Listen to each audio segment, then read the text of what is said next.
Assalamualaikum warahmatullahi wabarakatuh. Saya Kaila Herdani Arminta dengan NIM 1701622104 dari Prodi Pendidikan Ekonomi akan memaparkan materi mengenai integrasi nasional. Yang pertama, ada konteks umum integrasi nasional.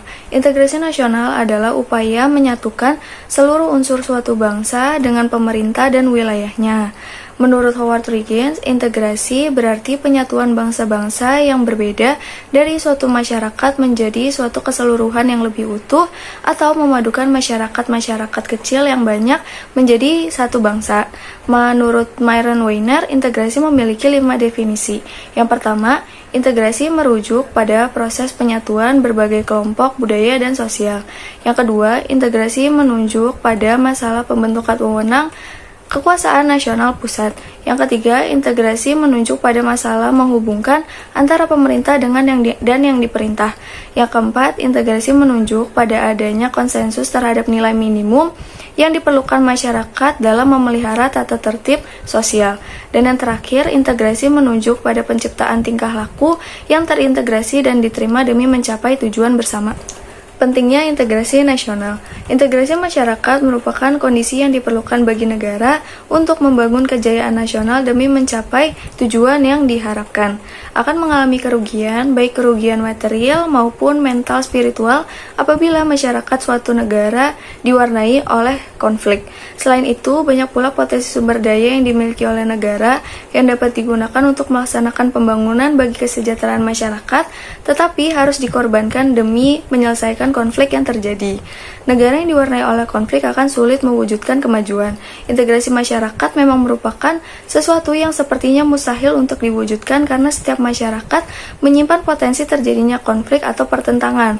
Namun tetap saja integrasi masyarakat diperlukan karena penting dalam membangun kejayaan bangsa dan negara. Selanjutnya, kasus yang menyebabkan mungkinnya terpecah belah Indonesia, yaitu peristiwa kerusuhan Jakarta 1998.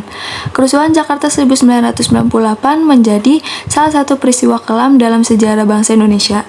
Dalam peristiwa ini, terjadi perpecahan yang memakan ribuan korban di tanah air. Banyak masyarakat yang dijarah, disiksa, bahkan diperkosa. Kerusuhan ini berawal dari krisis finansial di wilayah Asia. Saat itu, banyak perusahaan yang bangkrut, jutaan orang dipecat, 16 bank dilikuidasi, dan berbagai proyek besar juga dihentikan. Krisis ekonomi yang tengah terjadi kemudian memicu rangkaian aksi unjuk rasa di sejumlah wilayah di Indonesia. Kemudian peristiwa ini juga dipicu oleh tragedi Trisakti, di mana 4 mahasiswa Universitas Trisakti tewas ditembak dalam demonstrasi pada Mei 1998. Selanjutnya, kronologi kerusuhan Mei 1998.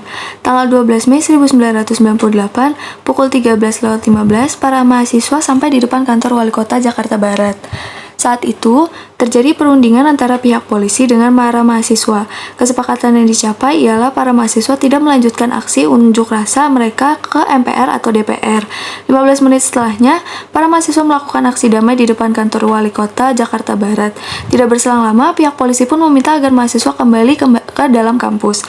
Tanpa ada ketegangan apapun, mahasiswa membubarkan diri dengan tenang dan tertib.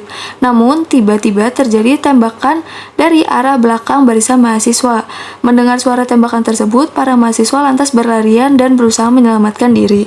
Para mahasiswa berusaha berlindung dengan masuk ke dalam gedung-gedung kampus, sementara aparat masih terus menembakkan senapannya.